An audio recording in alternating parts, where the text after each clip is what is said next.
Welcome to Tea Time with Shaylee and Amber. I'm Shaylee Evans, and I'm a life coach for pets and their people. I'm a truth seeker, and it's my passion to empower others and to give animals a voice along the way. I'm Amber Leidick, and I've been a performance horse trainer focused on behavioral issues for over 20 years. My current passion is creating impactful in-person and online events and collaborating with professionals to be on the leading edge of positive change in the horse industry. We are two friends invested in theta healing, belief system work, animal communication, and any resources that benefit human-animal partnerships. So turn up the volume and let's dive into the Great Awakening, brought to you by our horses. Hello, everyone, and welcome back to the podcast. Today, we are super excited to be talking with Kelly Wendorf. Our membership read her book, Flying Lead Change, and it was a really awesome experience. We were very excited to find out how much her work aligned with the things that we've been talking about. And yeah, we're just excited to get this conversation started. So thank you for joining us, Kelly. Thanks, Shaylee. Thanks, Amber. It's great to be a part of your community. Thanks for the invitation. Yeah, definitely. So how are things treating you right now? How was the eclipse for you? Great question. Great leading question. For me, it just felt like the weeks leading up to the eclipse were kind of a pressure cooker of some themes in my life that really needed some investigation. And I was it felt like someone was taking me and sort of forcing my head and my shoulders and my attention to look at this one area. And there was no other way I was allowed to look. I had to just look at this one area. And it had to do, for me, it had to do with, I have always run my business in a kind of abundance mindset where I really, really trust that the universe provides, and the more I lean into that, the more things happen, and the more positivity happens, and the more abundance. But it was never really tethered to some really important grounding principles around how money works, how profit works, how profit and loss work, and I was a little lazy in that area. And tended to kind of prefer the more etheric qualities of leaning into to abundance. And this was like, no, you have to really understand every single penny and your return on investment and why you're doing it, and do you really need it now? And it was a really important teaching, really. So I feel like now I have developed two wings of the bird, one being the abundance mindset and the other being some very practical understandings and skill sets around making a business work. So that was my eclipse. That's such a common theme for, I feel like, people, well, in this realm of what we tend to do, is because there is such a fine balance between that, like, no, I need to trust, and I need to step into this, and I need to trust my intuition and that guidance there. And then it's like, but also. Yeah, right. But also. also. Exactly. So I'm grateful for the teaching. It was a sweaty one, though, I tell you. It was a sweaty one. Yeah. So for those listening, speaking of business, who might not have found your work yet or don't fully know what you do, can you just talk a little bit about your work? Yeah. So my life has run along two significant tracks. One, as a horsewoman, of course, my whole life being around horses, training horses, showing horses, having horses, and then later learning to truly partner with horses, and not just be with them in that conventional way.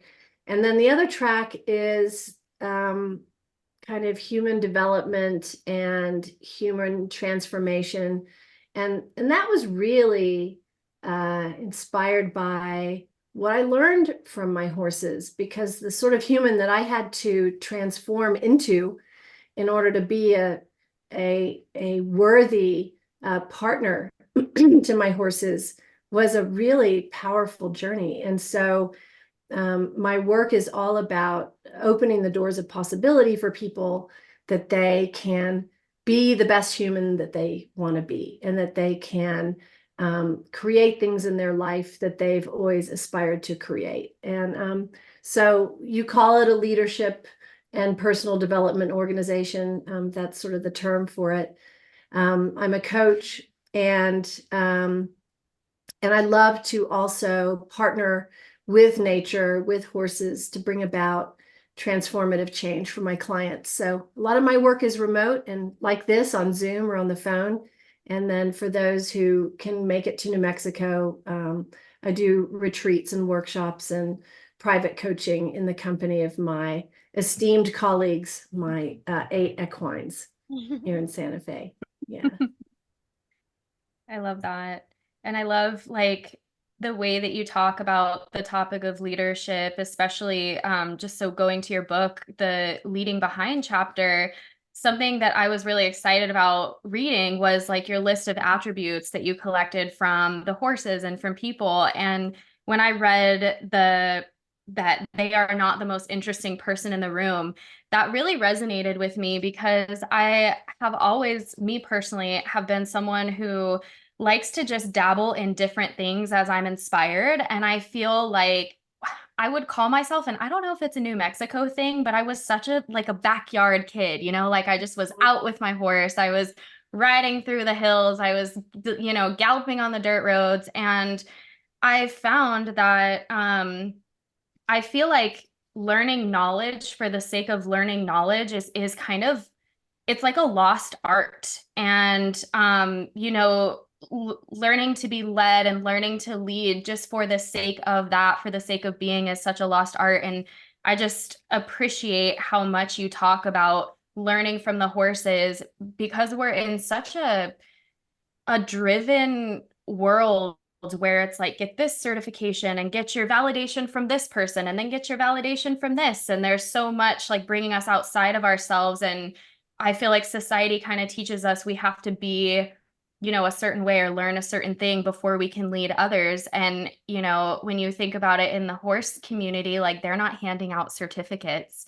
And that's just kind of the way that I read that in that chapter. And I really I appreciated that sentiment.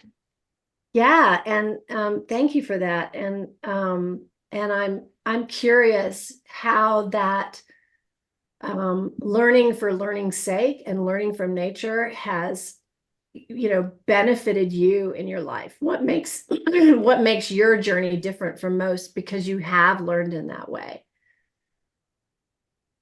Yeah. Well, so I'm an animal communicator, and it's just been such a cool experience. And one of the things that I love too is you talked about the time of great outwaiting, and I sent Amber a voice message after I read that, and I was like, oh my gosh, she's talking about the Great Awakening in a different way. And I have always like, I spent 6 years in college, like forcing myself through like a degree, and I switched it a million different times, and Mhm. it never just felt right. And now I read so much and I love learning, but it's all about like horses or energy or whatever.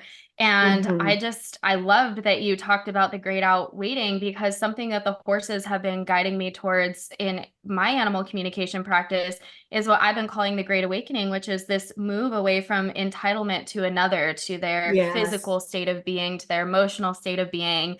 Yeah. And you said it in the very first chapter, and I was like, oh my gosh, how exciting.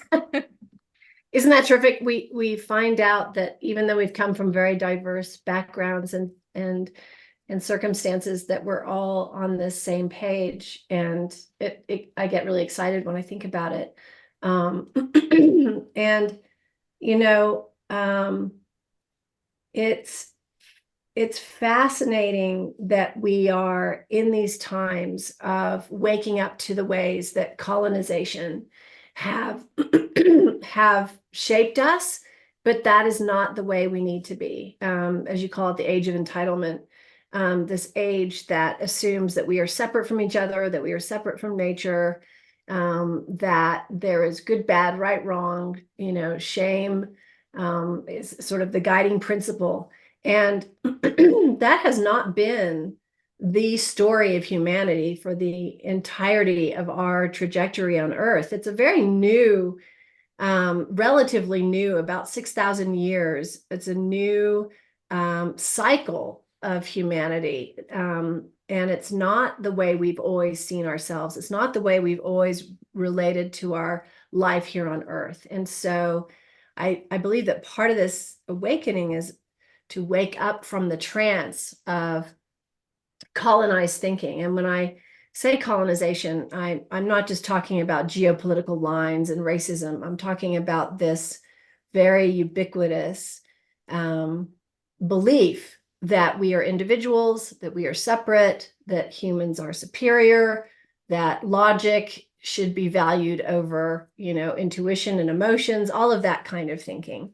And because that mindset has taken us to where we find ourselves today, right? We're at the brink of our own destruction. So it's just fantastic to be hanging out with people who are part of this new story, this new narrative, which actually isn't new at all, right? That it's a reawakening to the real story of who we are. Yeah, and I love how you talked about how the horses show back up right in these times when they're most needed, and seeing the shift in the horse community where more people, and obviously it's probably my algorithms and social media, but I'm like, look at everybody, starting to go, hey, wait a minute, the industry is being seen more for what has happened. And I wondered too, like if the place that humans in general are at, even with parenting styles and, people being more on like a healing journey where they're looking at, well, instead of invalidating your kids, there's this gentle parenting wave that's going through as well, where everybody is starting to step back into there's not enough listening happening. Yes. And acceptance around like, wait a minute, all of these things are valid. And one of my favorite things was a while ago, when you meet people and they're like, oh, you're a horse trainer, I'm a horse trainer, and then turned coach in my path is very similar to yours. And when they would say, oh, you're like a horse whisperer, and my first thing was always like listener, like a horse listener. Yes. like I always hated that because I was like, what is that? Like, why Right. do you need to whisper? We're still telling them like what. Right. So that part I was like, yes. Yeah. Yeah. And, the way we've treated horses is the way we've treated women, children, minorities, the earth. So it's an amazing lens through which to examine our relationship to power. Um, and I love, that this conversation is stretching out beyond just the circles of horse people, because so many people who come and work with me, in fact, most of them are not horse people. And many times people will call me and say, I don't even really like horses that much, but for some reason, I'm absolutely compelled to come out and work with you, because it's not about the horse, right? It's about where the horse is pointing us, which is a more humane way of being on the earth. And that this way of the horse doesn't have to be confined to horse people. It can now reach out to this partnership between horse and human that is way beyond the scope of just, the equestrian world. So it's exciting. It's and what's also interesting is that at the same time we have this emergence of more humane approaches and power with approaches to life and leadership, we also have this pushback that is kind of arising as well. It's almost kind of pushing back as hard as this new thing is beginning to emerge. So for some reason, I find it intriguing to notice that this pushback seems to be happening. To me, it signals that we're on the right track, and this pushback wouldn't be happening unless we were. It's just a really interesting time to be alive. It really is. And the story is in the book, which is not my story. It's a story told, it's actually an amalgam of many stories told through the indigenous communities, but is that, it's why it's the great outweighing. Well, what are we going to choose? Are we going to choose love over fear? We have to see. We've yet to see. But it sure is worthy work to be a part of, for sure. Yeah. Yeah, definitely. And I think too, like the pushback is a large part. Well, of course, we know sometimes rooted in fear, but I also think that more and more people are kind of discovering what their own truth is and what they want to believe their truth is, and not just accepting the truth that they've been told and learn to accept through whatever.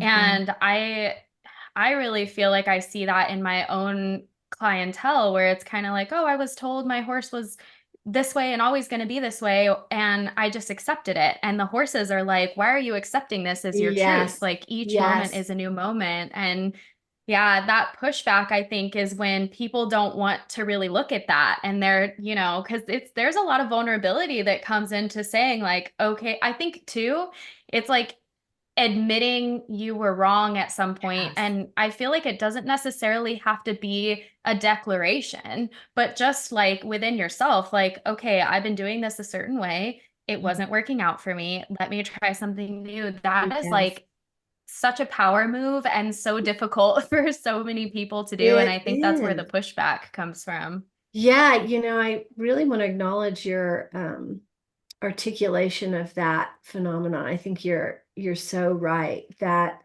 to leave the known, which is, this is a horse, this is who they are, this is how they behave, this is what we do with them, this is a tree, to leave the known and step into the truth of whatever it really is. It is a vulnerable move, and we have to be willing to unlearn and let go and not know. And also, I feel we get in touch with our kind of deep existential aloneness that, for example, when I'm working with my horse and I'm deeply listening to him, there is no textbook to tell me I'm right or wrong. There is no formula to rely on. There's no kind of burning bush that's saying, yes, these are this is what's going on. And so you're left in this very vulnerable place of, it's just kind of you and this horse and your own interpretation of things. And everybody wants answers, and everybody wants a formula, and everybody wants certainty. And this shift from, what we've been told and how the world really is a shift from certainty to uncertainty. And that's a big, big shift. I take a handful of mentees on every year to train them in my process. It's called the Equus Experience, which is a horse-assisted coaching process. And one of the biggest jobs is to deconstruct all the knowns that people come with, particularly horse people.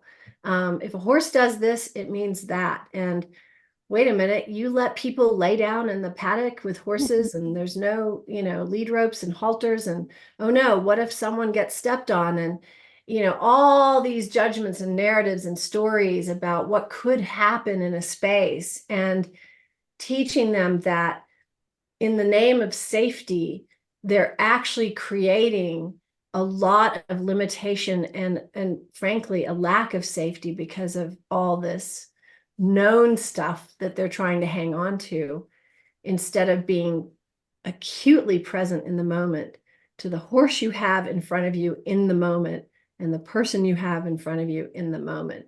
And until we kind of in some ways, it's a really, really radical move to deconstruct what we think we know. And step into that place of not knowing, where we have to heighten our senses and heighten our intuition and be profoundly present and trust ourselves and trust life and trust another. In some ways, I think that's the big revolution, is that one move. Because these days you walk into a room and we already have all these preconceived ideas about a person, who they are, what they're about, what they're thinking, what they feel, what those feelings mean. And we're not really seeing the person in front of us in that moment. And if all we're doing is seeing, you know, mind constructed constructs about each other, well, it's no wonder the earth is kind of struggling with that, because we're not truly seeing one another. Yeah, I love that expansion of the capacity to be present in the moments of discomfort, because I feel like we're always, a lot of the clients, it's like, well, I need XYZ to be this way so I can feel this way. Right. That's the certainty, right? Where it's like, Yes. also you need to have some sort of place within yourself where you can fall and go, no matter what, I'm going to be okay. So I can stay Yeah. present in this moment. And from this place in this moment, I can see what the next step is instead of trying to look so far ahead and control it.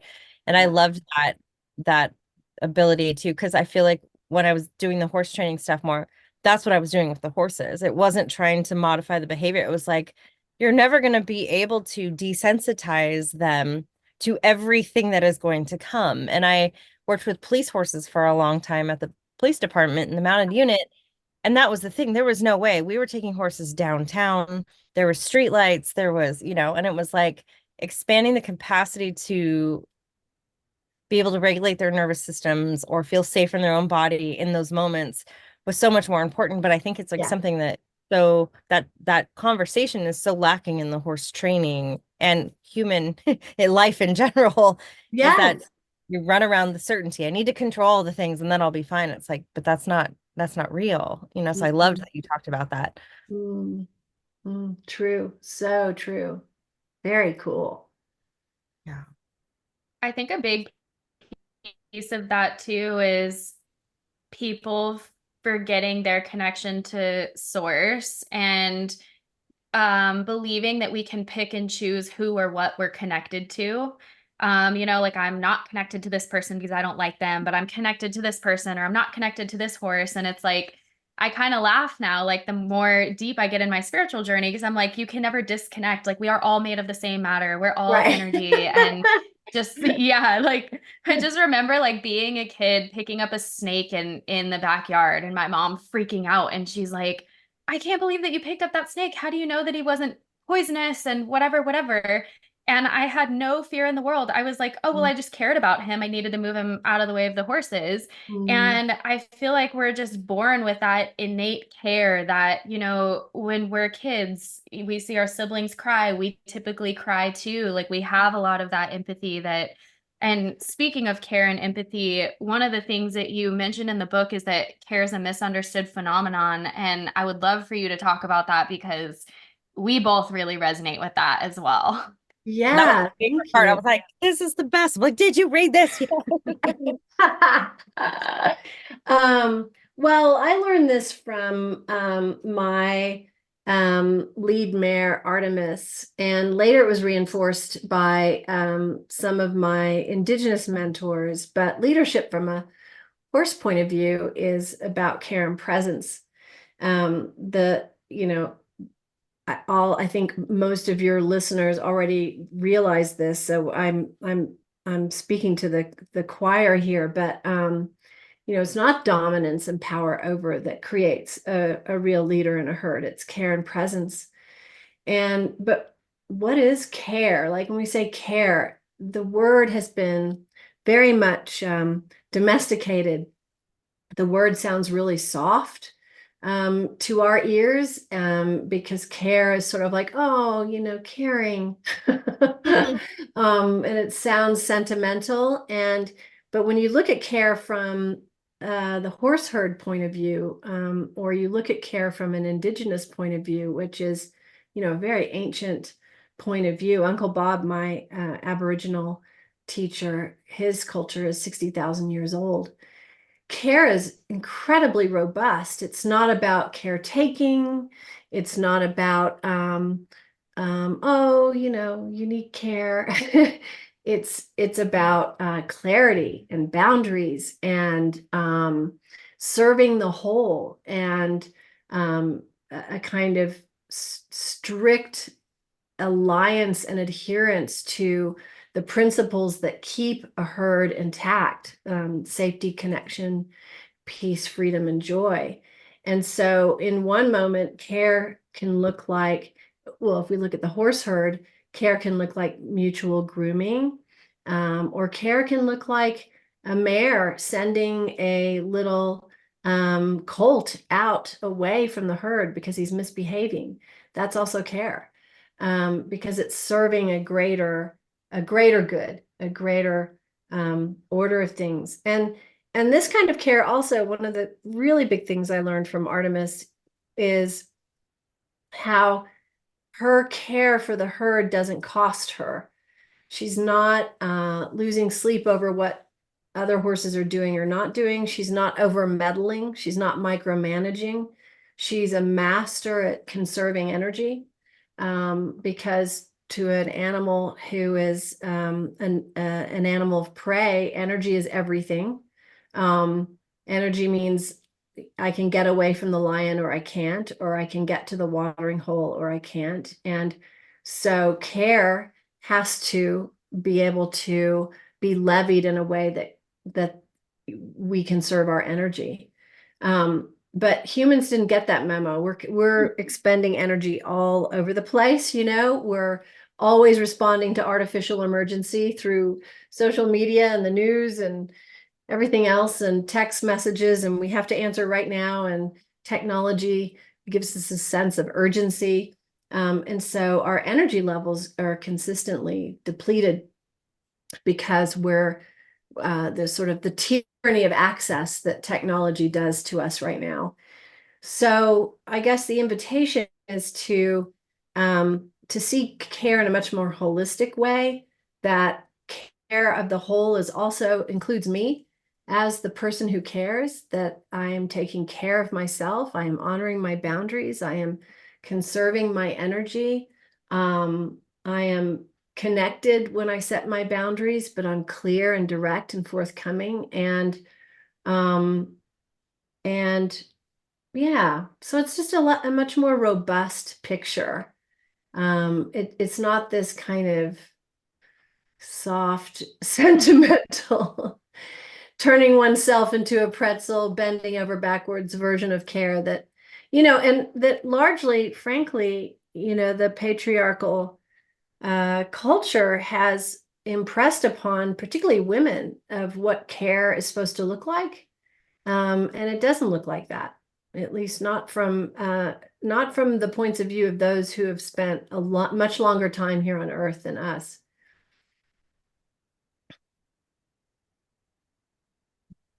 I loved the part, and actually the moment I had read it, I had ran out. I don't take outside clients. I don't do a lot of lessons right now or anything. I'm allowing myself space to like be with my own horses for a little bit, but I do share care of a mini horse that is a rescue.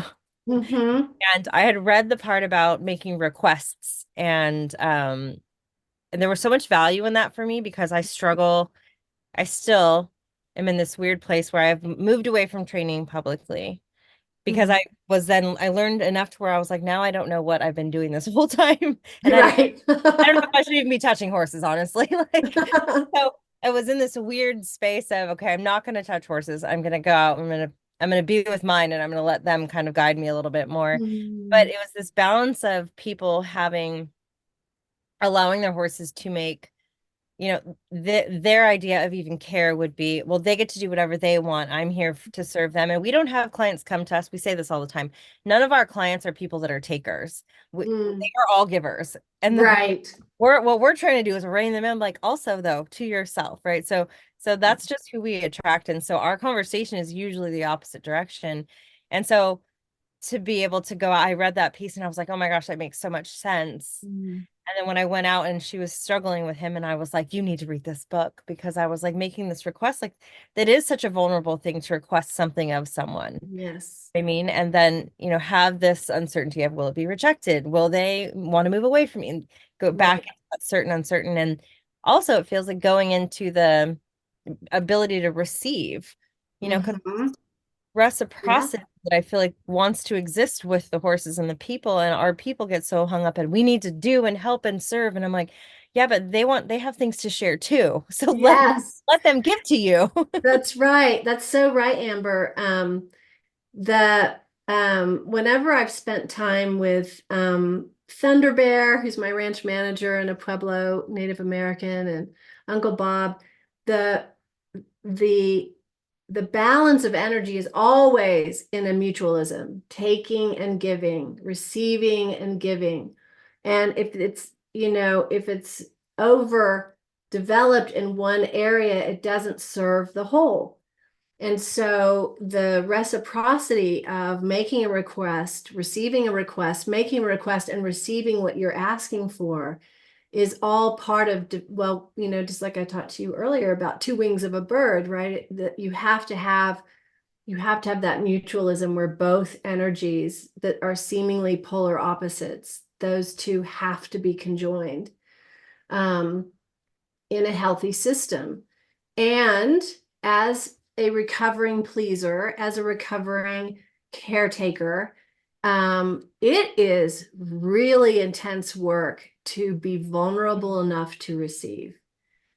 Just go out there and practice it with folks who actually, you make a request and they go, oh yeah, sure, I'll do that for you. And just watch what happens and how your nervous system will light up with like, danger, danger. This is like not good, because as caregivers and caretakers and pleasers, we've learned to survive by, throwing meat to the tiger. And it's not, it's not in right balance. And the best feedback is when you go out to your horse and you do make a request and you watch their response, because if the response is made with connection, with clarity, with confidence, with love, the horse loves it because it's part of that give and receive system. They just love requests. It creates a glue.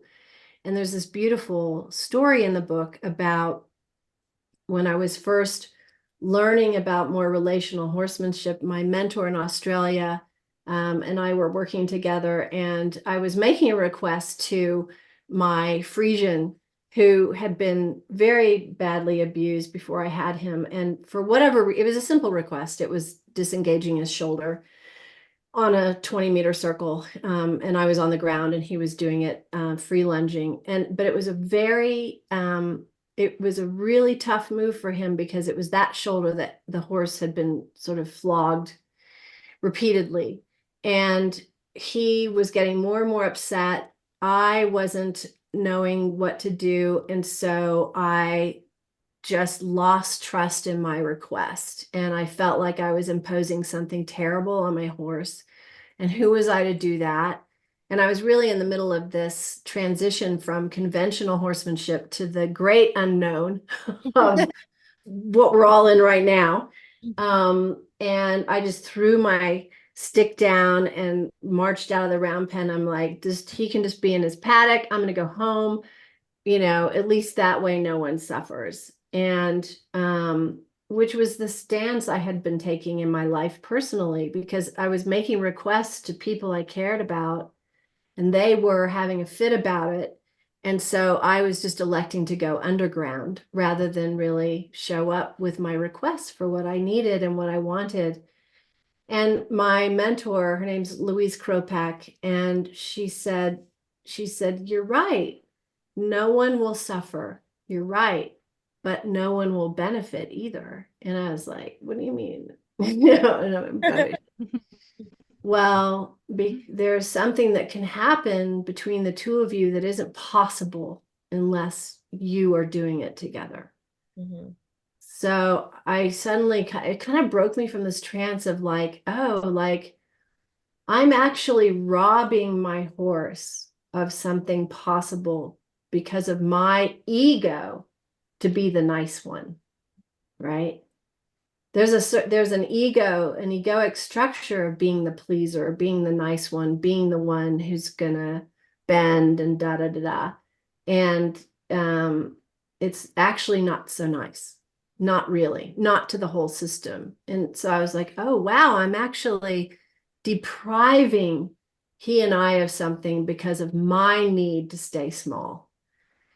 So it was a big wake up moment. And I stayed in the round pen with him. And it was just this slight shift in my honoring of my request that I suddenly realized my request is a good thing. It's a kind thing. I can trust myself. I can trust my request. I can trust my heart towards this horse. And just like magic, he did this turn on the hindquarters and disengage his shoulders. And everything changed for him after that point, because he and I walked through a doorway together where he wasn't going to go past because he had had trauma there. And I was afraid to ask him to go past it. And on the other side was like some really amazing stuff. Mhm. Oh my gosh. I feel that in my heart because I have Oh, a very, here it I'm like, comes. oh, I'm a little choked up because I have a horse, Biggie, who has been one of my most challenging horses because he will not allow me to not show up, and he will not allow me to like compromise how I feel in my requests. And I have had very similar experiences where I had a need to feel small because I didn't want to be invasive. I didn't want to touch those scary feelings of guilt or see if I could move past them or whatever. And I just had an experience with him the other day where the spring grass is coming in. He's a very earthly chonk boy. He loves food. And I just like cultivated this energy of like gratitude for him walking with me. And every time I would ask him to walk forward, he would walk forward with me. And so my requests of like coming from that place of gratitude and also just decisiveness and clarity, like, I know you love the grass, but we can also walk together and have a great time. And I was just like shocked every time that he would like pick his little head up off the grass without me even touching the lead rope and walk with me. And there's just something magical that does happen when you make that request from a space of wholeness. And I was playing around with it too, which is why your story resonates so much, because I would be like, oh, I feel guilty because, you know, soon the bugs are going to be out and whatever, whatever. And I would feel that energy and I'd be like, okay, come on. And he'd be rooted to the ground. And then I'd be like, okay, let me see if I can change it to this. And he'd come right with me, which is just so cool. I have a little spin off of this conversation, and I'm just curious your thoughts around it. It's somewhat related and somewhat of a squirrel. But I talked to a mare today, and she had passed away already. So she was no longer in her physical body, but she spoke so highly of her person and how she accepted her for who she was. And she had gotten her out of this kill pin situation and brought her to this safe space to land. And she just felt so happy and complete and appreciative that she didn't ask anything of her. She just wanted her to be. And then she said, my biggest lesson for you to think about is, why does it have to get to this point before humans will accept a horse as they are? Why are the horses that are more able-bodied, that don't come from a horrific story, that are fresh into the world, never accepted as they are? And I've been thinking about it since the call, and I'm like, it's so interesting to me. My own thoughts are, I feel like a lot of it has to do with comparison, where we won't allow ourselves to feel the depth of our own emotions. We will trivialize what feels real to us because we'll say, oh, well, I had a good childhood and that person had it so much worse than I do. So why do I deserve to feel this sadness around this or whatever? And I'm just curious if you have any thoughts around that, because it really stuck with me. How she was like, why do horses have to get to a space where they're so crippled, where it's like they get this diagnosis of like beyond repair or they're older or whatever, and then people finally are just like, oh, she can be retired, we accept her, we love her, she's a companion. How come we can't get to that sooner? So you're asking, why do we have to wait until a horse is finally kind of surfed to the end of their own internet before we finally accept them for who they are? Whereas we put so many expectations and demands on the younger, more kind of whole ones. Is that what your question is? Yeah, and do you think that has a connection to like the way we treat ourselves and experience our own emotions? Yeah, I mean, so so first of all, yes. I mean, the way we treat horses is 100% the way we treat ourselves. That's why it's such an amazing lens through which to look at things. And so a couple things. The first thing I want to do, just because I can sense that people are like, wait, aren't requests asking a horse to be different than what they are? Not a clean request. A clean request is like, you're amazing, you're perfect the way you are, and we could do this thing together. You know, it's a whole different vibe. But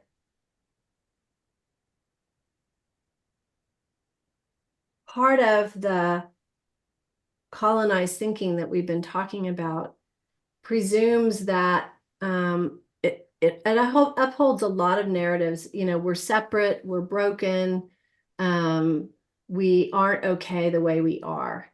And it's just this pervasive mindset that that we have to somehow put a judgment on everything we see, because we're not okay the way we are. And I don't know, it keeps people busy. It keeps people detached from themselves.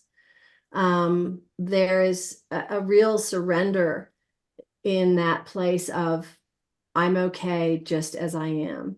And and and there's a surrender to that with our horses as well. I think it's finally when people get to a place where they're just tired of trying to change things that they'll finally let go and let the horse be as they are. But you know, that's, as you say, when the horse is finally like kind of old enough and there's just, we've exhausted all hope kind of thing. And yeah, it's letting ourselves be as is a pretty radical spiritual move, because it means that if I'm showing up in the moment with a lot of what are called air quotes negative emotions, well, that's not okay. Well, yeah, it is. It's what's here at this moment. And so just be with it as is. But we don't like the discomfort of that. We prefer the pleasurable feelings of things like hope. I will be better in the future. I'll be different. I'll feel different, instead of just being present with things as they are. That takes a whole different kind of courage. Yeah, that was another really juicy favorite part of mine of the book when you talk of that the ability to just be like, oh, I'm worried right now, or oh, I'm angry right now, or just sitting and reminding people. I think from a very young age, you cry and immediately caretakers are rushing to say, oh, it's okay, don't cry. Right. How do That's it's right. like all of a sudden having that emotion or that experience is wrong and needs to be fixed, like from the get-go. From So the get-go. from Yes. I have this like deep unraveling, unwiring of you're supposed to be mad, you're supposed to be sad, you're supposed to be worried, and just to watch it pass through instead of trapping it in our physical bodies, right? Yeah. So Yeah. but Exactly. I mean, you know, we don't stand outside and go, well, some people do, but good luck with it. We don't go, oh, it's supposed to be sunny when it's cloudy. Oh, it's supposed to be not windy when it's windy. Oh, it's supposed to not snow when it's snowing. So, you know, all the things that pass through us in any given moment are just like a weather pattern. Mhm. And you know, this diminishment of our experience because we want to make it feel better actually create so many problems. I was just talking to a friend of mine, and they were talking about how their friends just kept diminishing this really intense experience to try and make them feel better. Oh, it's not such a big deal. Oh, it'll pass. Oh, and it actually made it worse. Yeah. And so I encourage people to be really present with what is showing up for you in any given moment, and what's showing up for the person you're with, because sometimes it's hard to be with them when they're in something, or your horse, just to be present with what they're with rather than trying to change it in them or trying to muscle it out. If you just get congruent with the experience and you experiment with this, it takes like 90 seconds and things start to kind of find their own way to metabolize. I'm not saying it passes. Sometimes it doesn't pass. And the point isn't to make it pass. That's just another sneaky way of trying to make yourself be different than you are. But when you're really present with what is showing up, it just allows for something else to happen. Yeah, besides subverting something. Yeah. And there's so much freedom in that. And I Mhm. think what really comes from it when speaking to like, I'm just giving myself permission to be where I'm at right now for yourself. And then in the work that you're doing and that so many other people are doing right now, it's like, that's when you can hold the space for the horse to experience what they need to experience, or the other person in your life to experience that, where you're not going in and trying to make things better. I resonate with the people pleaser thing all day. And we talk about this a Mhm. lot with, because that's the majority of our people. And it's just sort of this other form of control. And someone had said Yes. that to me once before, and I was like, ew, excuse me, I am not controlling. I am very nice. I'm very adaptable. I'm so good. I'm so easy to be around. And it was like, yeah, well, that's just a different form of trying to control who leaves and who comes. And I was like, hold on. And the moment I heard it that way, I was like, ew, don't like that either.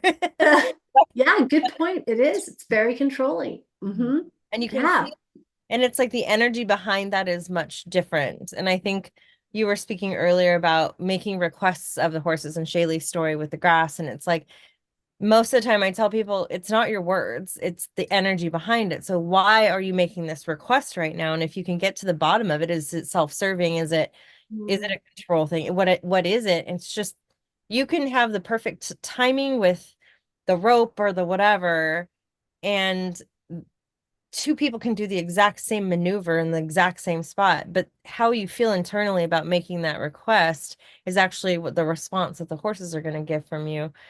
And I feel like you can feel that when someone's sharing their story, their hard story with you, when they can just be Mm. like, ooh, this is really hard. I'm here to listen to it. You let me know if you want help solving it or just to dump it on me. And I can, assuming that someone has asked, can you hold this for me right now? Mhm, Um, mhm. where it's like, oh, the energy behind that is so much more healing, and I think the horses feel the same way when you're like, they're going back to the comparison and the you're broken. It's like, you did, this is just where we are right now in this moment, and it's perfect. There's Yes, just so much freedom in that. It's like, I get to be mad, I get to be sad, I get to be scared, I get to be all the things. I get to be a human. that's Wow, no one right. told me that from the beginning. There's this great phenomenon called the paradoxical theory of change.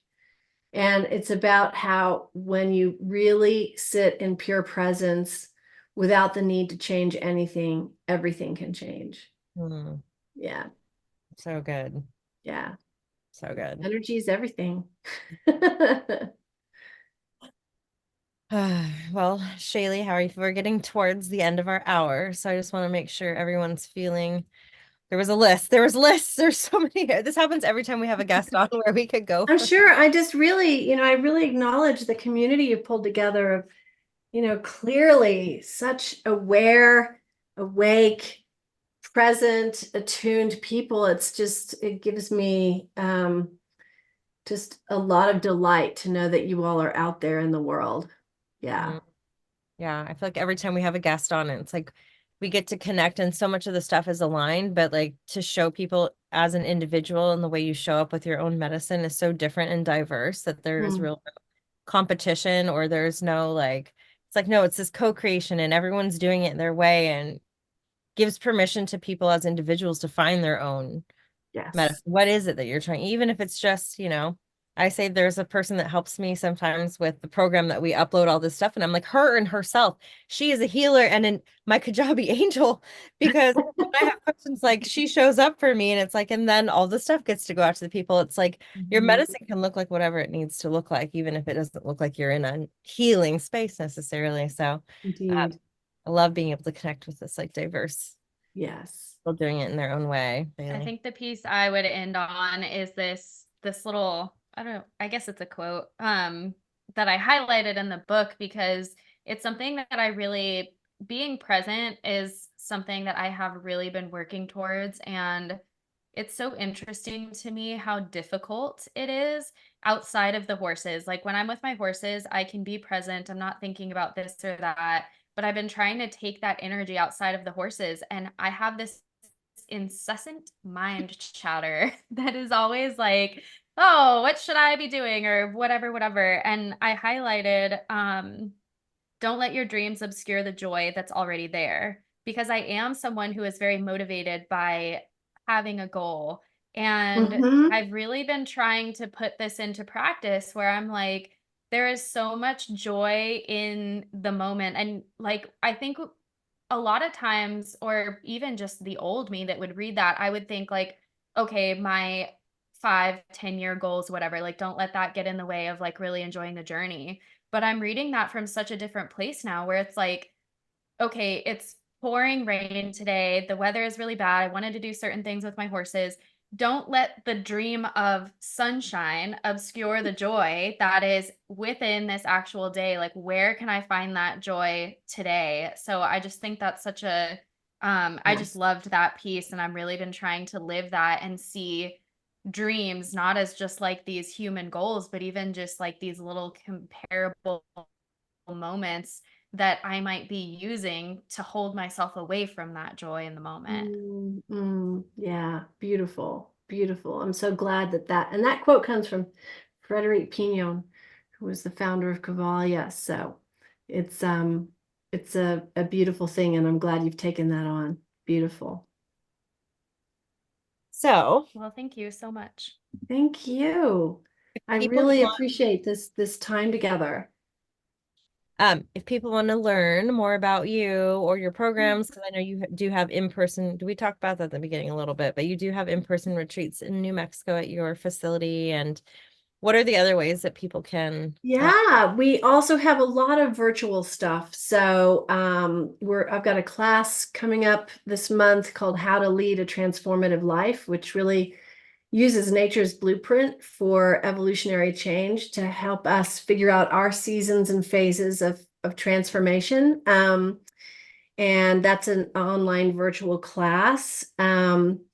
My website is equisinspired.com, and all my online virtual offerings are there, as well as the opportunity to come here. So I try to meet people wherever they're at, so that we can work together. And then there's if you enter into the store podcast 50, you'll receive a 50% discount off my book if you haven't got a copy. So that's also a great place to go.